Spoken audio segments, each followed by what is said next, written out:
What's going on, guys? Chris here with Clutter Reduction Junk Removal in Palm Beach County, Florida. And today I wanted to talk about some of the ways that I do upselling on my jobs.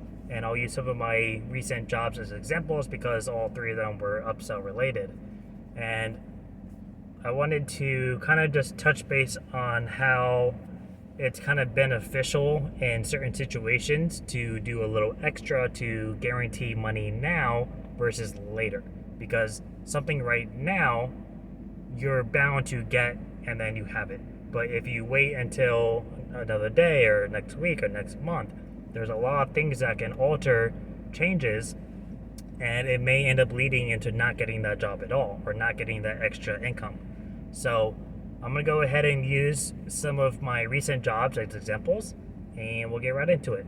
Right off the back, I just did an office job, went by, quoted them about 3.5 to 4 loads. Price wise, they only wanted to go with 2.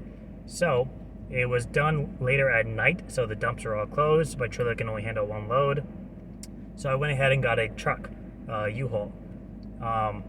Now, for my trailer, I could have gotten a 15-foot truck, and that would have been the same as getting 2 loads done.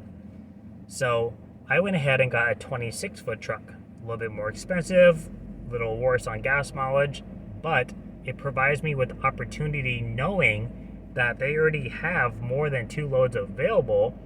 He may change his mind towards the end of the job and say, you know what, let's keep going, which is what happened. So when I got there, 26-foot truck, I told him, because you only want to do 2 loads, this truck can hold 3.5 to 4. So you're going to see me stop at the halfway mark on the truck, and that's going to be your 2 loads. So we did a walkthrough, we went through and pointed out what would be priority for me to take, because obviously the bigger items is going to be more difficult for their employees to handle if they need to do it on their own. So we went through, we were confirmed with everything. When we got close to that halfway mark, I let him know, hey, after these couple of desks here, that's going to be it. Do you want to keep going? Do you want to stop? And he said, let's keep going. We ended up doing 3.25 loads, left in with just some small miscellaneous stuff that they were able to bring to the dumpster. Now, if I had just brought that 15-foot truck, I wouldn't have been able to fit more than 2 loads in it. I would have been stopped. So I just I just put a cap on my own limit. Now, by doing the 26-foot truck, I was able to grab a little bit extra, made an extra, $700 something bucks. So it's things like that where if you know the opportunity is available and the only difference is going to be his decision, then why not take that extra opportunity and just hope for the best? Right? And worst case, if they're like, no, let's just do the 2 loads, that's fine. If it's not going to cost you an arm and a leg to be slightly better equipped than what you need to be, then why not take the chance? The second thing is, let's say somebody calls you and they tell you that they have a couch, a love seat, a dining room table, and 6 chairs they want to get rid of. Let's say you tell them $350, and they're like, that's a bit much. What about just a couch and love seat? $200. Okay, let's do that. Myself and a lot of people I know that have a truck and trailer combo may say, all right, well, I don't really need the trailer now. I can fit a love seat and a couch in the back of my truck. It's going to be easier on gas mileage. It's going to be easier to maneuver around.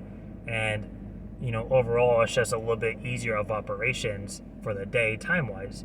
So I'm just going to bring my truck with me. And you could absolutely get that job done with just your pickup truck. You can fit a couch and love seat back there, no problem. Just flip them over and, strap it down, you're done. But who's to say that as you're loading everything up and you're doing a really good job, it's fast, and she's like, wow, I can't believe this is all gone in 10 minutes. You know what? Let's go ahead and do the table and chairs too. I want it out of here. If you only bought your truck, you're not going to have space. So now you're either going to have to let the customer wait for you to go home and get your trailer and come back, which depending on how far away the place is, that could be 20 minutes, it could be an hour. Maybe they don't want to wait that long. Maybe you have something else to do. Maybe they have something else to do. So you kind of just shot yourself in the foot there.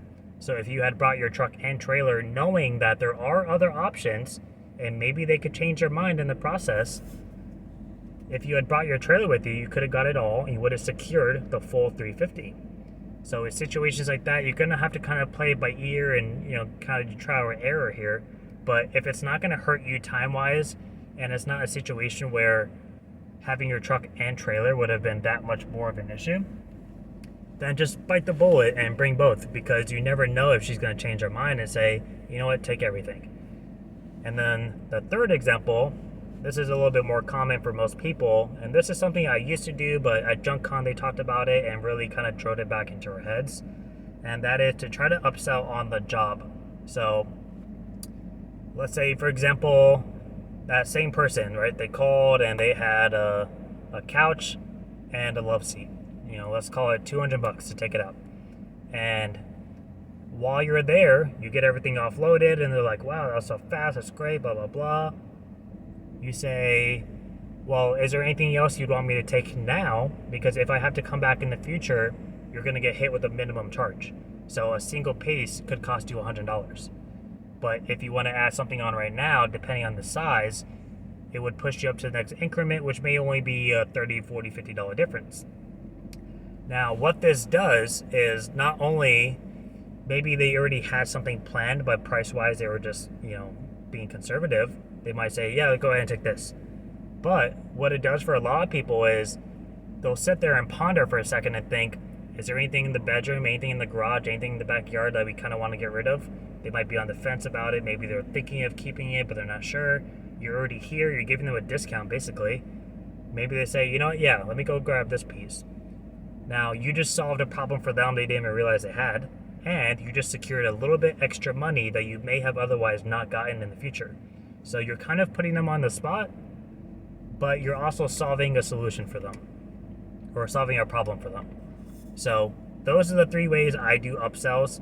Two of them are a little bit more of just making sure I'm more equipped than necessary, because I know there's more opportunity there. You just have to kind of nudge them in that direction. And then the third one is more of just pushing for more if possible. So I hope those three help, and the examples are a little bit more relatable than just saying it outright. And again, if you guys have anything that you do a little differently, go ahead and comment down below. Otherwise, I hope everyone's Marches are starting off well, and I will see you later. Thanks for watching. Bye.